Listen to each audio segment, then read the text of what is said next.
안녕하세요. 저는 눈에 넣어도 아프지 않을 딸을 키우고 있는 30대 엄마입니다. 자녀가 있으신 분들이라면 제일 많이 걱정하는 게 아마 자식 걱정 아닐까 싶은데요. 저 역시 딸을 키우다 보니 이 아이를 어떻게 잘 키워야 할까 그런 생각들을 요즘 참 자주 하게 됩니다. 주변을 보면 삐뚤어진 모정으로 인해 자식까지 망쳐버리는 경우들도 정말 많더라고요. 못난 모정이 결국엔 어떤 결과를 초래했는지 그 얘기를 오늘 한번 들려드리려고 합니다. 저희 집은 성실한 샐러리맨이셨던 아빠와 동네에서 작게 반찬 가게를 하셨던 엄마, 그리고 저보다 4살이 많은 오빠, 이렇게 4식구예요. 아빤 진짜 말 그대로 성실함의 표본이셨고요. 늘 새벽부터 일어나 출근 준비를 하고 그땐 토요일까지 내내 일을 하셨어요. 한 번 늦잠을 잔 적 없이 매일같이 성실하게 일하신 아빠를 전 30년을 넘게 봐왔습니다. 그런 아빠에겐 좀 특별한 취미가 있으셨는데 그건 바로 고장난 물건을 고치는 거였어요. 동네에서 고장나 버려진 라디오와 선풍기 또는 텔레비전 이런 게 있으면 아빤 신나서 집에 가지고 와 뚝딱뚝딱 고치곤 했죠. 그런데 사실 아빠가 뭐 기술자도 아니었고 그렇게 잘 고치시는 것도 아니었습니다. 그냥 그 물건들을 하나하나 뜯어보시며 이렇게도 해보고 저렇게도 해보시고 그런 재미로 고치셨던 것 같네요. 엄만 그런 아빠가 자꾸만 밖에서 고장난 물건들을 가지고 오는 걸 늘 못마땅해 하셨고요. 당시 저희가 살던 집이 주택이었는데 집 외부에 창고 하나가 있었거든요.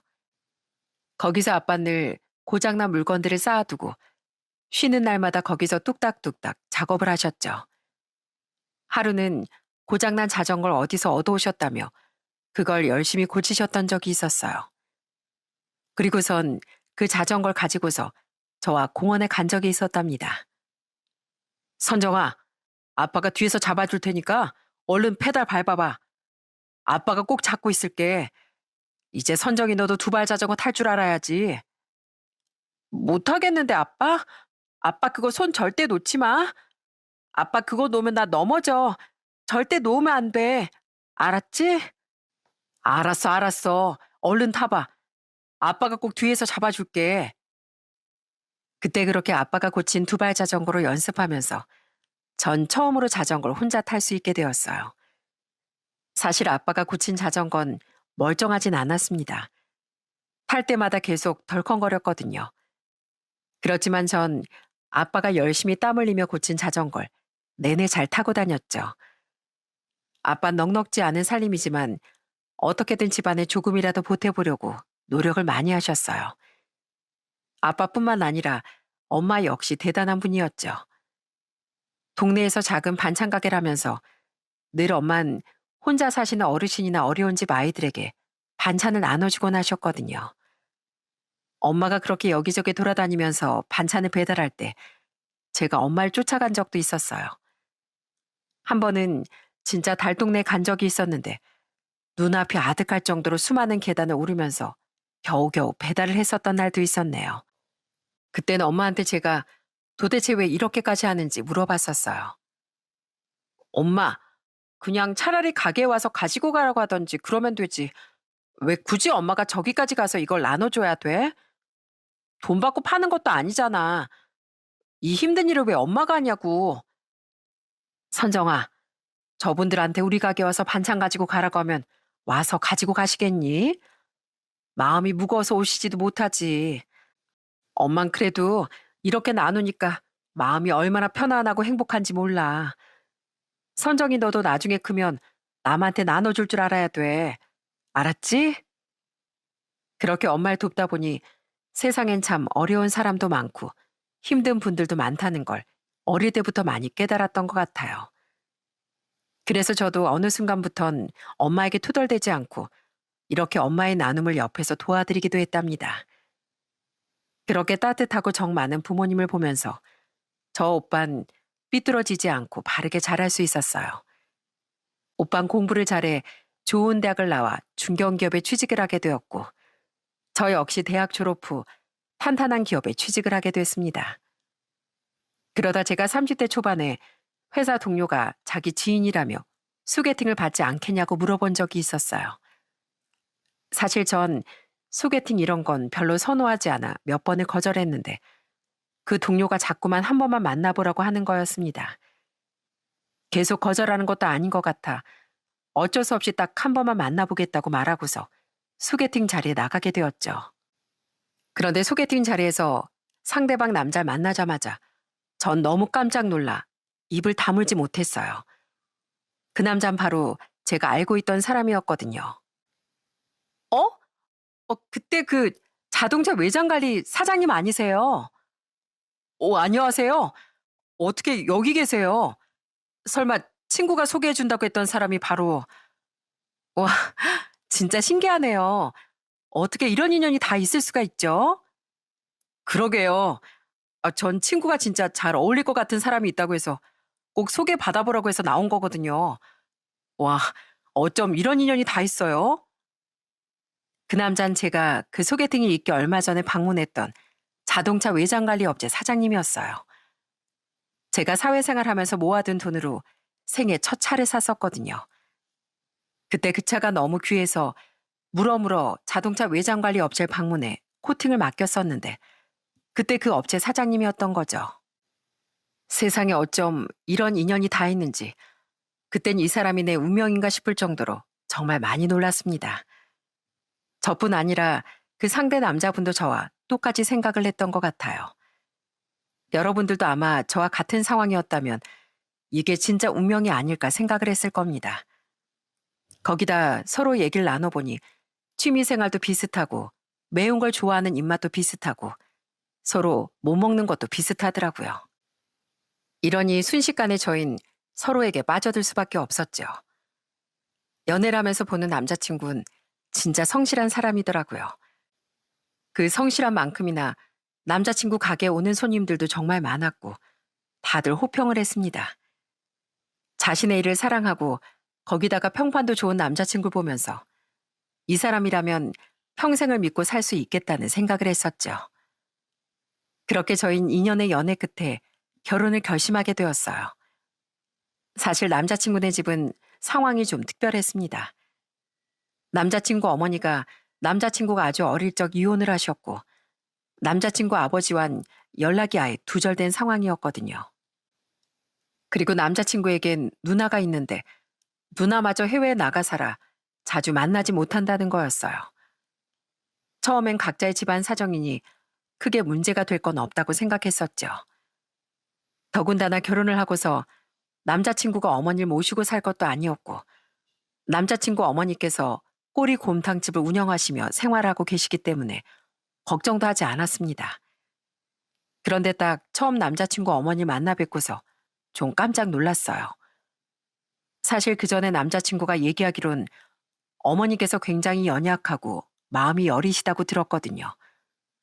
그런데 처음 보자마자 전 말도 제대로 할 수 없었습니다.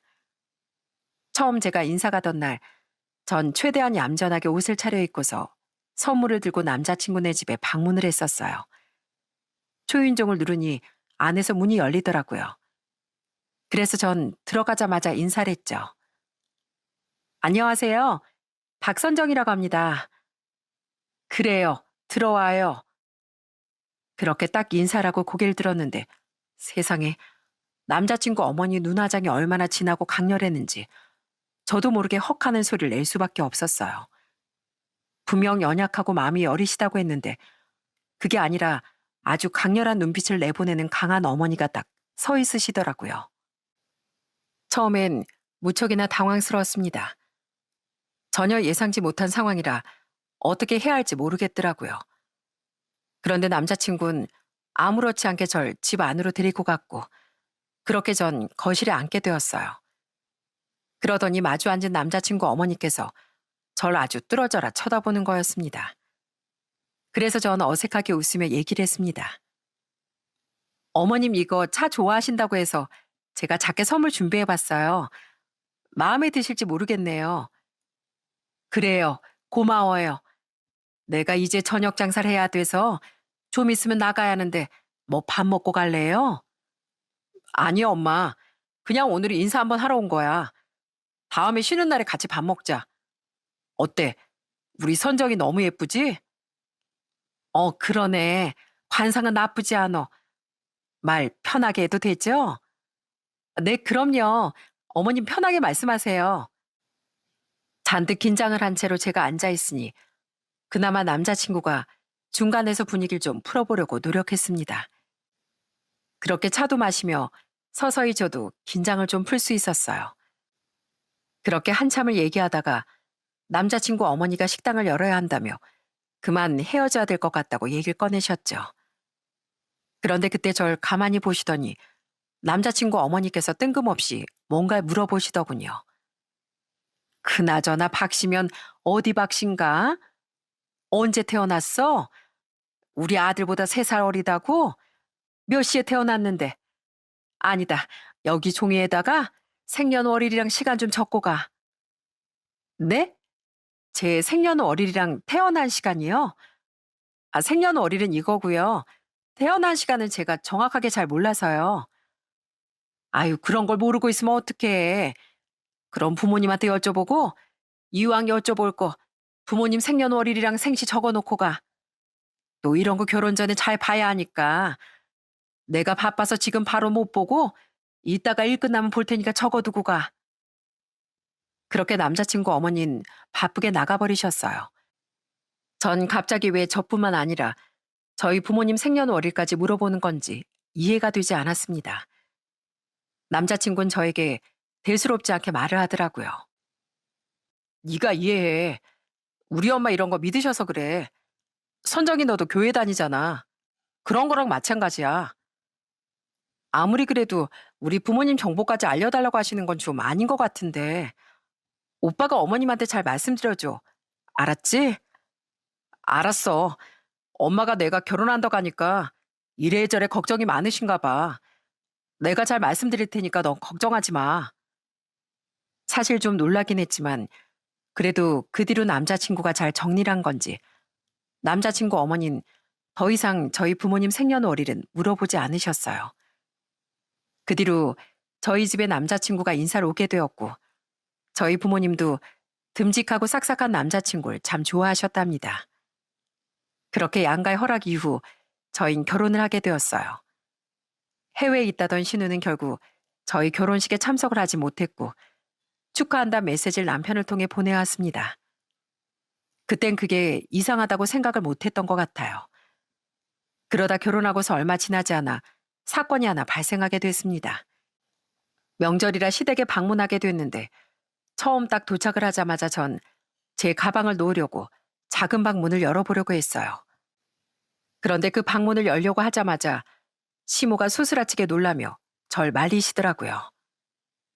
선정아, 가방 여기다 둬라. 여기 지저분해서 문 열지 말고. 네? 아니에요. 여기다 방에 둬야 바닥에 걸리적거리지도 않고 좋잖아요. 아유, 됐어.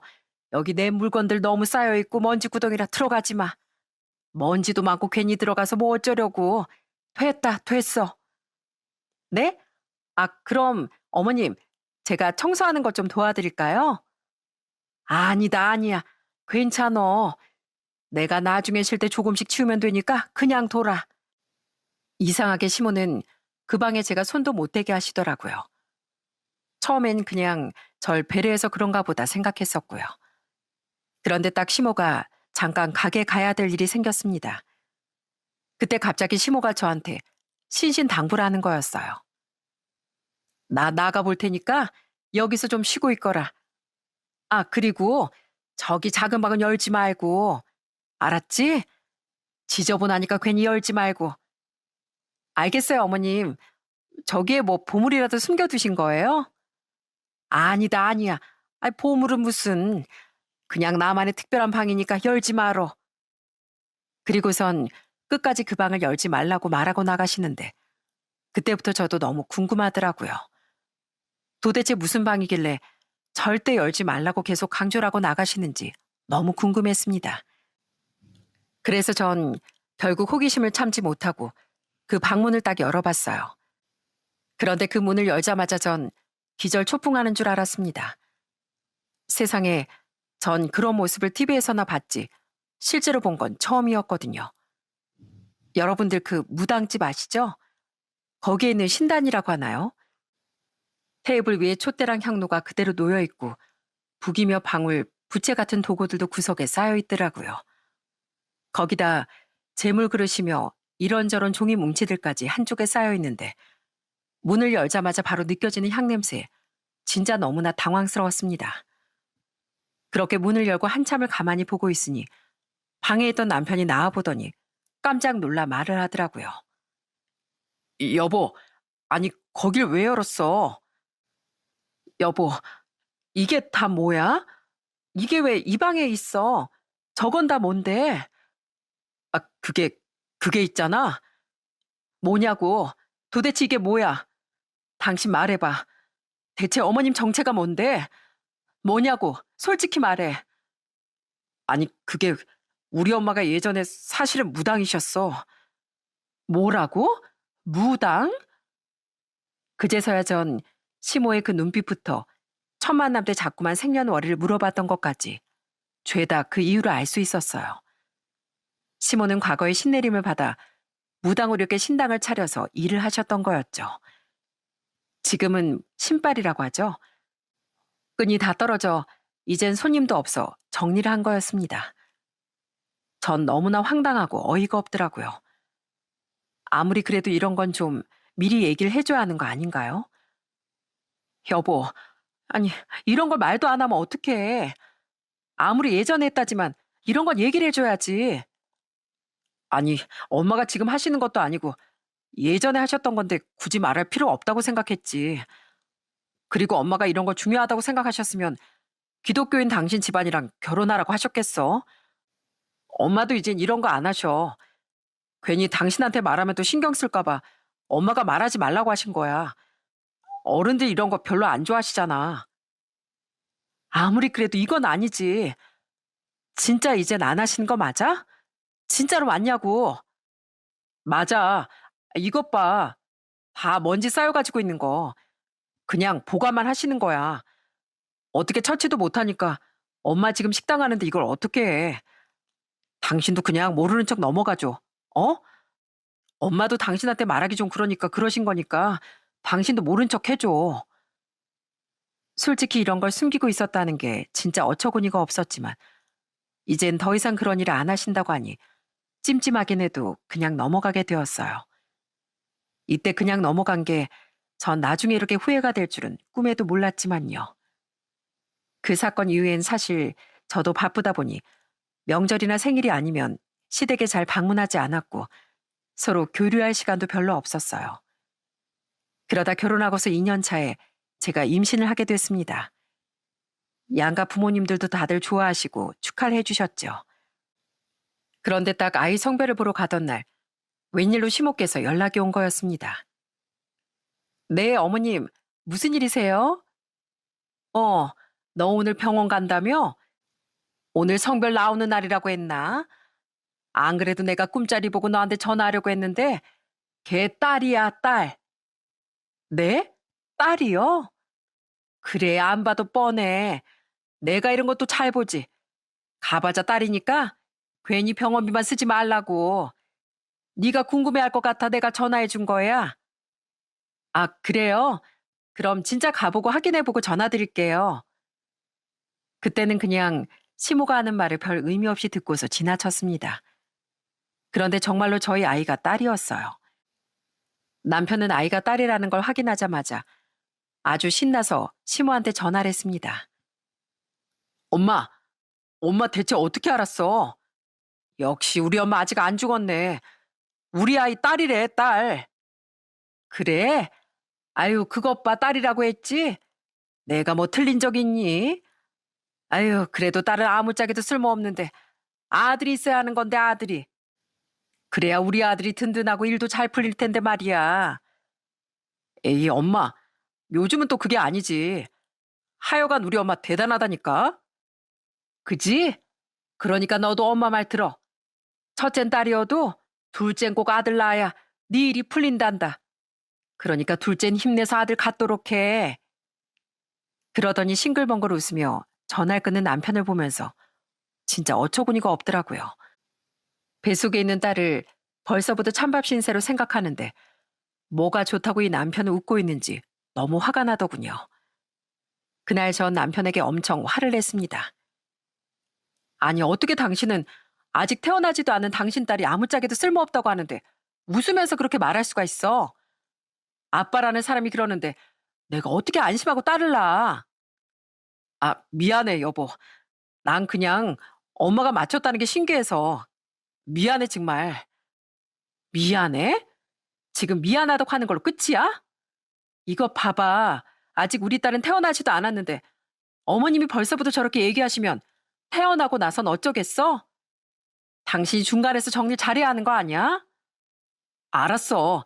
내가 엄마한테 다시 잘 얘기할게. 미안해. 그나마 남편은 제가 화를 내면 그래도 어떻게든 상황을 풀어보려고 노력했습니다. 이날도 바로 시모에게 가서 뭐가 잘못된 건지 설명하고 사과도 다 받아왔더라고요. 시모 역시 저한테 따로 미안하다며 사과를 해왔고요.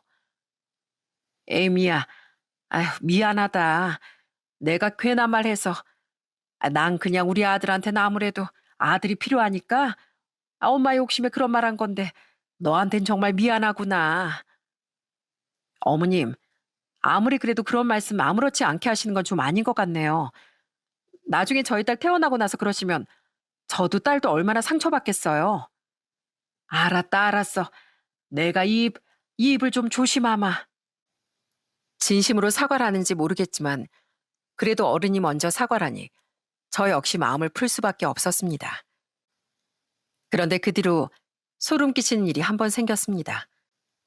아이를 출산하고서 산후조리를 할 때 친정 엄마가 저희 집으로 오신 적이 있었거든요. 한 번은 거실을 좀 넓게 쓰려고 소파 위치를 바꾸시려고 한 적이 있었어요. 그런데 저희 친정엄마가 갑자기 소스라치게 놀라시며 절 부르는 거였어요. 선정아, 너 여기 좀 와봐. 너 이게 뭐니? 아우, 이거 부적 아니냐? 어? 뭐야? 이게 왜 여기 있지? 소파 밑에 무언가가 붙어 있어 엄마가 떼어봤는데 그게 바로 부적이었던 거죠. 결혼하면서 신혼집 들어오며 가구들도 새로 싹 다 샀는데 도대체 부적이 왜 여기에 붙어 있는지 이유를 알 수 없더라고요. 그때 딱 생각이 난 게 바로 시모였죠. 분명 이건 시모가 한 거라는 생각이 들어 전 바로 시모에게 전화를 했습니다. 어머님, 혹시 저희 집 소파 밑에 부적 붙이셨어요? 어? 아, 부적? 아유, 부적이라니 무슨 소리야. 난 그런 거 붙여본 적 없다, 얘. 그 소파 밑에 내가 어떻게 붙이니? 네? 그럼 이게 왜 여기 붙어 있죠? 왜? 뭐 소파 밑에 부적이라도 붙어 있었다니? 아유, 그런 거 괜히 떼지 말어. 그냥 놔둬. 괜히 뗐다가 무슨 일 있을라고.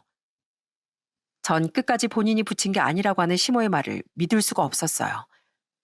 분명 시모가 아니라면 이런 짓을 할 사람이 없었거든요. 그래서 전 아무렇지 않은 척 시모에게 얘기를 했습니다. 네? 아니, 오히려 떼야 되는 거 아닌가요? 찝찝해서 이걸 어떻게 붙이고 있어요. 그리고 이미 떼서 불태워버렸는데요? 뭐? 아니, 그걸 왜 떼? 그걸 왜 떼냐고. 아휴, 그거 몇 날 며칠 빌고 빌어서 만든 건데, 그걸 왜 떼? 역시나 그 부적은 시모가 붙여둔 거였습니다. 생각해보니 가구가 들어올 때 전 일이 바빠 집에 못 있었고 남편이 가구를 받는다고 했었거든요. 진짜 기가 차고 어이가 없더라고요. 어머님이 붙이신 게 맞네요, 그럼. 아니, 그럼 저한테 얘기라도 하셨어야죠. 대체 왜 아니라고 하신 거예요? 아니, 난 그냥 네가 싫어할까 봐. 진짜 그거 불태워버린 건 아니지? 그냥 제가 나중에 알아서 처리할 거고요. 이미 떼어버렸으니까 그렇게 아세요. 그리고 어머니 걱정하시는 건 알겠지만 저희 생활은 저희가 알아서 할게요. 이렇게 저한테 말도 안 하고 부적 붙이시는 건 아닌 것 같네요. 다른 데 붙이신 곳 있으시면 얘기해 주세요. 아니야. 나 진짜 거기만 붙였어. 진짜죠? 진짜 여기만 붙이신 거 맞죠? 저 다른 것도 확인해 볼 거예요. 아이, 그렇다니까 그러네. 내가 너한테 또 거짓말 하겠니? 다른 데는 하나도 안 붙였어. 아휴, 나 바빠서 끊어야 되겠다. 전화 끊자. 그렇게 시모는 서둘러 전화를 끊어버렸습니다. 전 바로 다른 가구들도 이곳저곳 살펴보게 되었어요.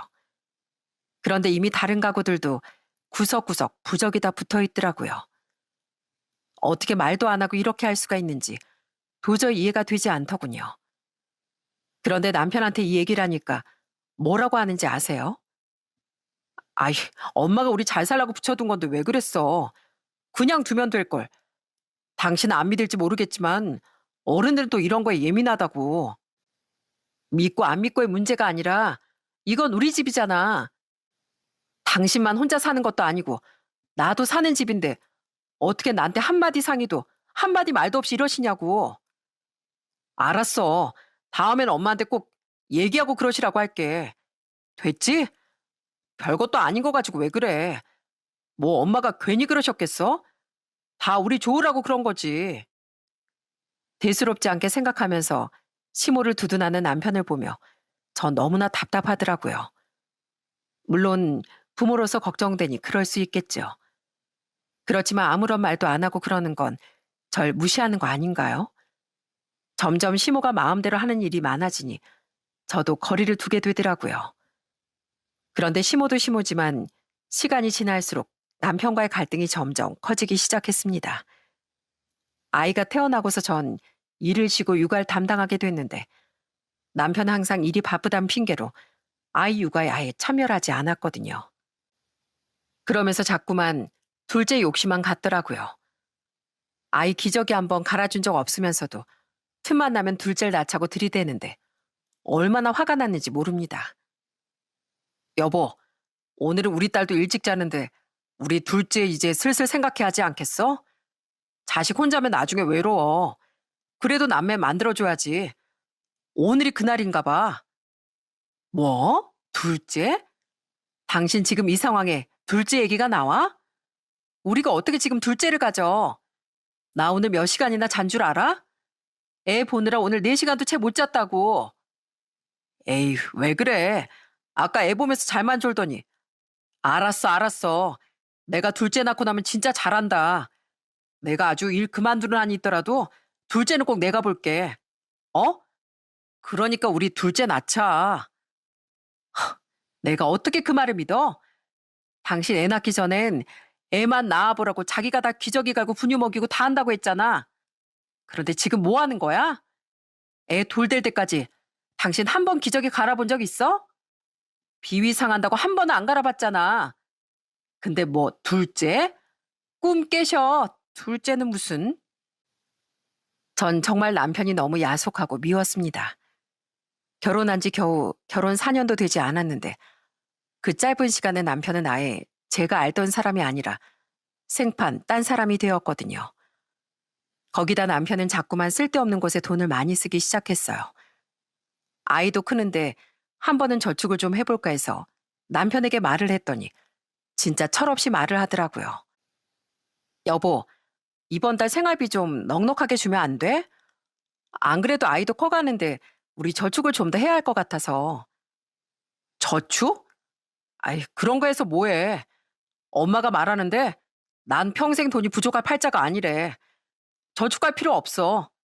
평생 먹고 죽을 때까지 번다는데 뭘. 그것만 믿고 이렇게 있으면 안 되잖아. 우리 저축도 하고 미래도 준비해야지. 우리 엄마 말이 맞다니까 그러네. 우리 엄마가 그런 건 또 기가 막히게 잘 맞추거든. 내가 알아.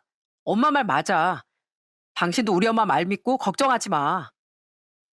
아무런 대비책 없이 늘 펑펑 돈을 쓰고 다니는 남편을 보면서 정말 답이 없다고 생각이 들었죠.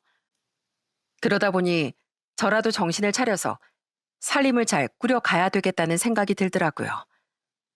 그렇게 전 열심히 살림을 하고 매달 100만 원 안팎으로 주는 남편의 생활비를 진짜 살뜰하게 쓰면서 모았습니다. 그렇게 하니까 전 임신하기 전보다 살이 더 쭉쭉 빠졌고 진짜 하루하루가 힘들고 고되더라고요. 시모는 식당 간다고 바쁘다며 애 한 번 안 봐주시고 남편 또한 자기 일한다며 집안일은커녕 애도 안 보는데 정말 제가 어디 기댈 곳이 하나 없더라고요. 친정도 멀고 부모님도 바쁘시니 거기다 제 걱정을 할까봐 친정엔 아무 말도 제대로 하지 못했죠. 그렇게 힘들 때 교회 가면서 교인분들께 도움도 많이 받고 힘도 많이 얻었답니다. 사실 원래도 교회를 다녔었는데 힘들 때 더 많은 도움을 받게 되면서 제 신앙심이 더 깊어졌어요. 그런데 그 모습이 시모 눈엔 꼴보기가 싫었나 보더군요. 그날은 시모가 아침부터 저희 딸을 보겠다며 저희 집에 찾아온 날이었습니다. 그전부터 시모한 감정이 상해서 말도 안 하고 있었는데 남편이 그나마 사이를 풀어보려고 시모를 초대한 모양이었어요. 그렇다고 제가 시모한테 가보시라고 할 수도 없고 그래서 전 그냥 묵묵히 아침상을 차리게 되었죠. 그리고 아침상을 차리고서 전 당연히 식전 기도를 하게 되었어요. 그런데 기도를 하는 와중에 갑자기 와장창 소리가 나더군요. 바로 시모가 밥상을 엎어버린 거였어요. 어머님, 지금 뭐 하시는 거예요? 너 지금 뭐 하니? 아, 밥상머리 앞에서 지금 뭐 하는 거야? 네? 뭐 하다뇨? 저 식전 기도하고 있잖아요. 어머님이야말로 대체 지금 뭐 하시는 거예요? 애도 보는 앞에서. 너 지금 나한테 항의하냐? 내가 무당이라고 지금 기도해서 내 길을 꺾으려고 그러는 거지? 뭐 하는 거냐고? 뭐라고요? 아, 어머님, 제가 무슨 어머님 길을 꺾어요. 식전 기도 모르세요? 감사하는 마음으로 기도하는 거라고요. 감사는 무슨? 남의 부적은 다 떼어다가 버려놓고선 넌 기도라고 앉아있어. 이게 지금 시엠을 무시하는 거지 뭐야. 전 너무나 황당하고 어이가 없었어요. 사실 전 사람들이 무엇을 믿든 다 존중해야 한다고 생각하는 사람이거든요. 저야 교회를 다니고 있지만 다른 사람들이 성당을 다니든 불교를 다니든 무교이든 그건 다 개인의 자유라고 생각을 하는 사람입니다. 그런데 시모가 이렇게 나오기 시작하니 정말 너무 화가 나더라고요. 남편은 그 모습을 보면서 흥분한 시모를 말리며 밖으로 나갔고요. 그러더니 들어와서 하는 말이 진짜 어처구니가 없었네요. 당신도 꼭 그래야 되겠어? 뭐? 지금 그게 무슨 말이야? 꼭 그래야 되겠냐니? 그럼 뭐 내 잘못이라는 거야? 내가 뭘 어쨌는데? 아니, 엄마가 당신 교회 다니는 거 못마땅해 하는 거 알잖아. 근데 꼭 눈앞에서 꼭 그래야 되겠냐고. 당신도 잘못했어. 그러니까 이따 엄마한테 사과해. 내가 뭘 잘못했는데 사과를 해. 내가 어머님한테 같이 기도를 하자고 해서 뭘 했어? 당신이야말로 지금 뭐 하자는 거야? 어머님 부적 나 몰래 붙인 건 괜찮고 내가 혼자서 기도한 건 안 괜찮은 거야? 대체 뭐 하자는 건데? 그 말이 아니라 아유 알았어. 사과하고 싶지 않으면 하지 마. 전 정말 남편의 말이 너무나 어이가 없었습니다.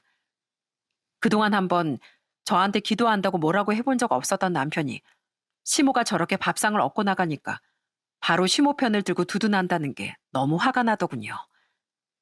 결국 그날의 사건으로 전 시모와 연락을 아예 끊고 말았습니다. 남편은 그래도 사이를 풀어보려고 노력했지만 전 더 이상 시모가 보고 싶지 않더라고요. 거기다가 남편과의 관계도 어떻게 해야 할지 진짜 고민을 많이 했습니다.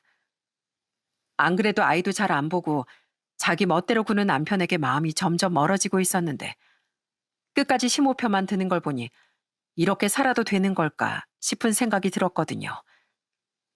그러던 어느 날 5년차 결혼 기념일이 다가오던 날이었어요. 웬일인지 아침부터 남편이 출근을 하지 않고 저보다 일찍 일어나 아이를 챙기더라고요. 그걸 가만히 보고 있으니까 남편이 멀쩍은 듯 얘기를 하기 시작하더라고요. 여보, 당신 오늘 시간 좀 어때? 아니, 우리 오늘 결혼 기념일이잖아. 생각해보니까 우리 매년 결혼 기념일에 뭘 못했더라고. 우리 꽃놀이라도 좀 갈까? 내가 당신한테 미안해서 그래.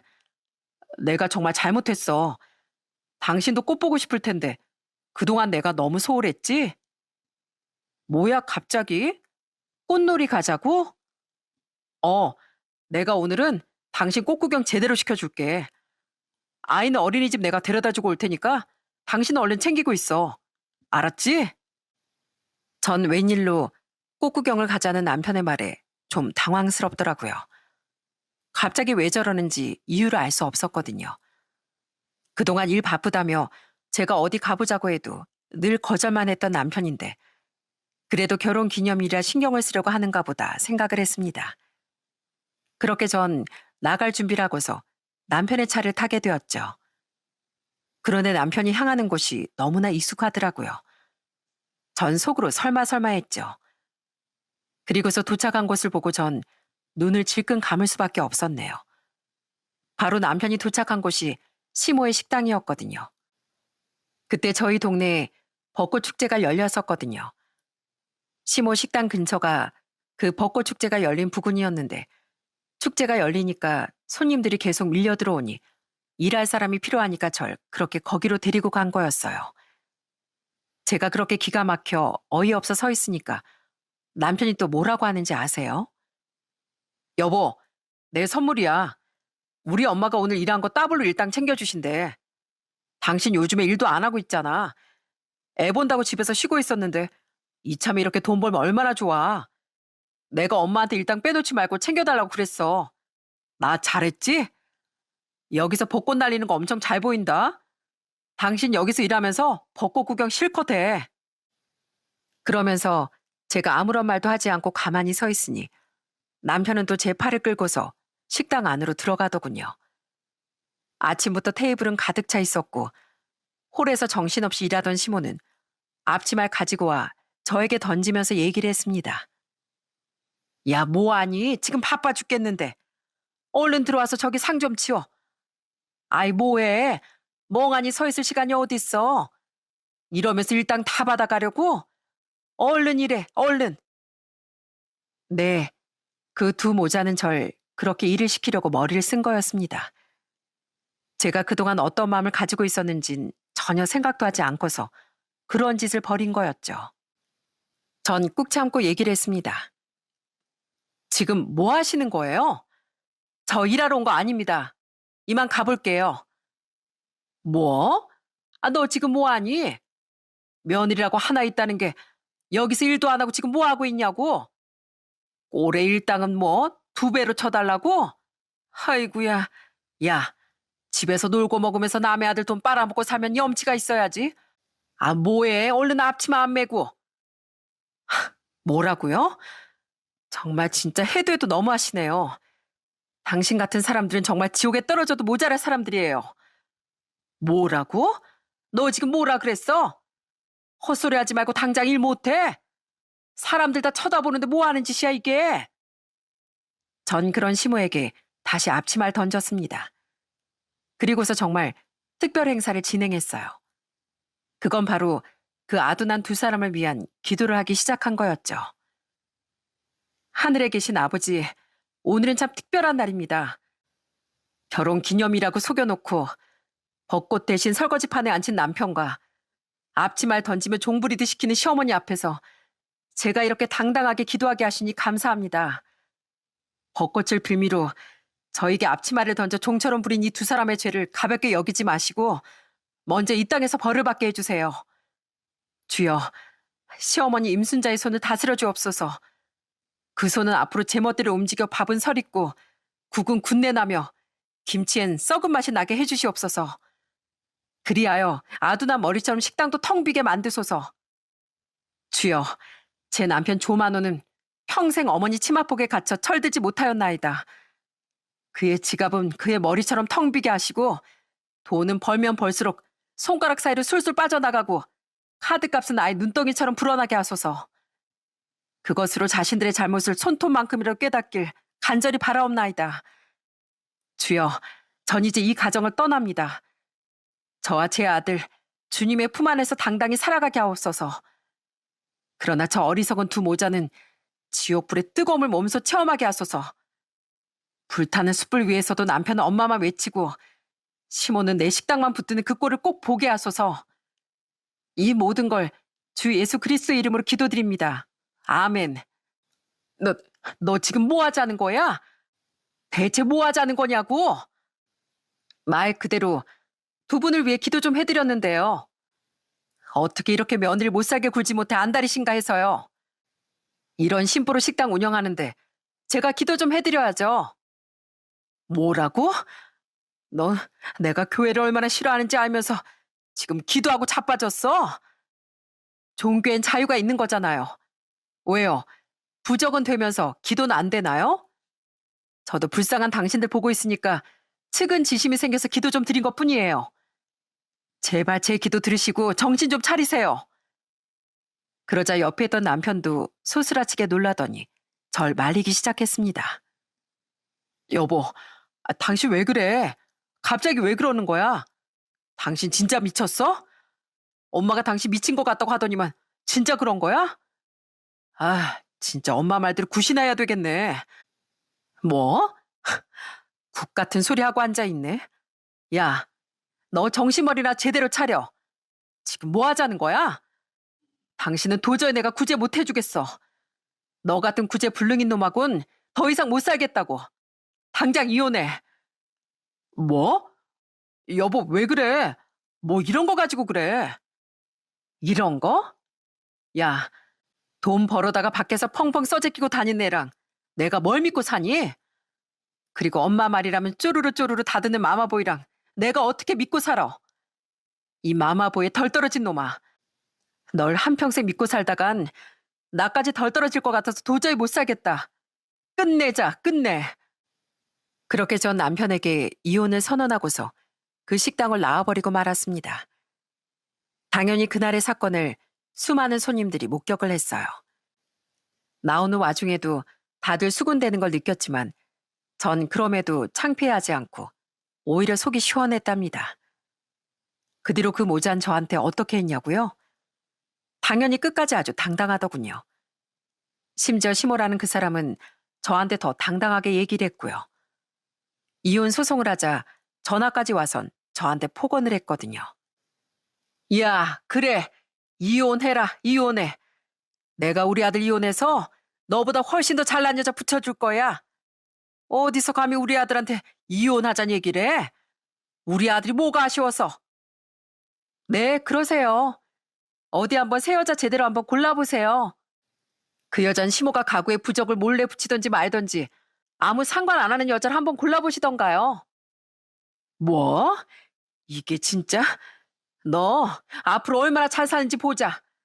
얼마나 잘 사는지 내가 끝까지 지켜볼 거야. 역시나 끝까지 뻔뻔한 시모의 전화를 전 바로 끊어버렸죠. 사실 남편도 그동안 성실하고 책임감 있던 모습을 보였던 것과 다르게 밖에서 돈도 너무 펑펑 쓰고 경제관념이 없었거든요. 그런 와중에 자기 엄마 말만 따르고 마마보의 행동까지 보이니 진짜 오만정이 다 떨어지고 없어져 버렸습니다. 그렇게 전 남편과 깔끔하게 이혼을 하게 되었어요. 딸의 양육권도 제가 가지고 오게 되었고요. 그리고 나서 지금 3년 정도 지났는데 그 두 모잔 어떻게 되었는지 아세요? 지금 전 남편의 인생은 정말 제가 그때 기도한 바람대로 쫄딱 망하고 말았습니다. 전 남편은 저와 이혼을 하고서 한 여자를 좀 만났나 보더라고요. 그런데 그 여자한테 어떻게든 잘 보이고 싶어 3억 넘는 외제차 람보르기니 아시죠? 한 손님이 맡긴 그 외제차를 자기 차인 양 끌고선 그 여자와 심야 데이트를 했던 모양이었어요. 다음날 차를 가져다 줘야 하는데 그 심야 데이트가 어찌나 과격했는지 운전을 하다가 속도를 제어하지 못하고 그대로 가로등을 박아버렸다고 하더라고요.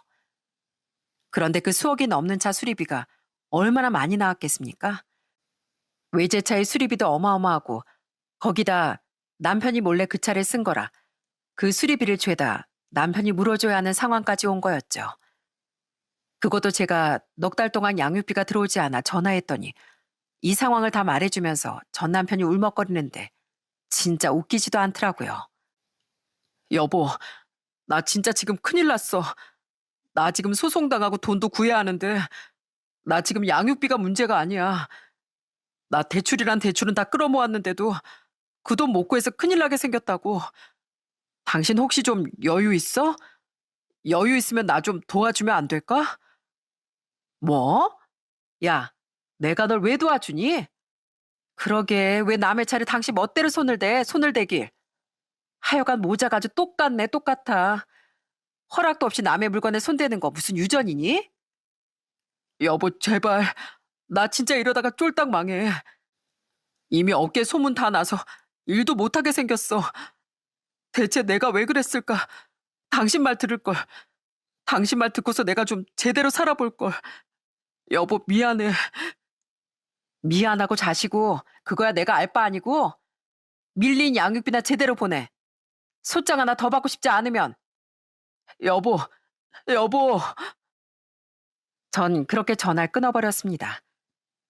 결국엔 남편이 가지고 있는 돈이고 대출이고 다 끌어모아도 모자라니 시모한테까지 손을 벌려 합의금을 마련해 줬나 보더라고요. 그래서 전 시모의 식당도 다 대출로 꽁꽁 묶이게 되었고 전 시모가 모아둔 돈도 전 남편의 합의금으로 다 탕진하게 되었대요. 솔직히 전 이게 내로남불을 보여주는 사건이라고 생각합니다. 시모나 남편이나 자신들이 하는 일은 다 정당하고 좋은 일이고 제가 하는 건 다 꼴보기 싫고 못마땅해 했으니 이렇게 벌을 받는 거겠죠. 그나마 이번 사건으로 제발 정신 차려서 자신들이 얼마나 무례한 일을 했었는지 깨닫길 바랄 뿐이네요. 저희 부모님은 이혼을 하고서 딸이랑 저랑 둘이서 산다고 했을 때 정말 많이 속상해 하셨어요. 혼자서 자식을 키운다는 게 힘들고 고된 일인 걸 아시기에 처음엔 걱정도 많이 하셨는데 지금은 누구보다 절 응원해주고 힘을 주신답니다. 저희 오빠 역시 종종 저희 보러 와서 선물도 많이 사주고 딸과도 많이 놀아주고 있고요. 그나마 다행이라면 딸이 너무나 밝고 명랑하게 잘 자라고 있다는 겁니다. 그 어린아이가 엄마 고생한다며 고사리 같은 손으로 제 어깨를 주물러 줄 때면 진짜 온 세상 피로가 싹 다 날아가는 것 같더라고요. 지금은 저도 다시 회사를 다니며 딸과 둘이 의지하면서 잘 지내고 있습니다. 앞으로도 전 포기하지 않고 제 삶을 꿋꿋하게 잘 살아가 보려고요. 딸에게 부끄럽지 않은 엄마가 될 수 있도록 정말 많이 노력할 겁니다. 인간관계에서 전 존중이 제일 중요하다고 생각해요.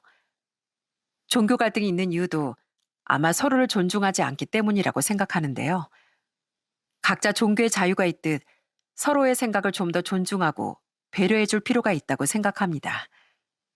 다른 사람을 존중하지 않고 배려해 주지 않는데 본인이 존중을 받을 거라 생각하는 건 너무 잘못된 생각 아닐까요? 서로를 그렇게 위해해 주고 존중했을 때 비로소 좋은 관계가 이어질 수 있는 것 같습니다. 제 이야기는 여기서 줄이겠습니다. 앞으로의 삶이 어떨지 모르겠지만 전 전보다 훨씬 나은 삶을 살 수 있을 거라고 믿고 있어요. 그러기 위해 전 최선을 다해 열심히 살아보려고 해요. 지금까지 제 사연 들어주신 여러분들께 정말 감사드립니다. 모두들 행복한 시간 보내시길 바라며 이만 제 사연을 마치도록 할게요.